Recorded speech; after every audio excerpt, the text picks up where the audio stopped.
Paint filling machines are mainly a small category of filling machines. In terms of the degree of automation of production, they are divided into semi-automatic filling machines and fully automatic filling production lines.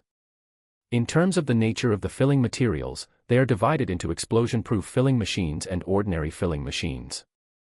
Filling method: ordinary submersible filling and lifting submersible filling. Application industry: paint, ink, paint, asphalt, glue, lubricating oil, petrochemical, fine chemical, and other liquid, fluid, paste products. Main features: 1. The system filling machine adopts weighing filling with high metering accuracy and is not affected by the material. 2. The feeding valve composed of fast addition and slow addition can not only increase the filling speed but also improve the filling accuracy. 3. The metering range is large and the metering error is small. 4. The filling head adopts an anti-drip device, and the material poured out does not produce bubbles, and the effect is good. 5. Automatically control the material feeding, equipped with pneumatic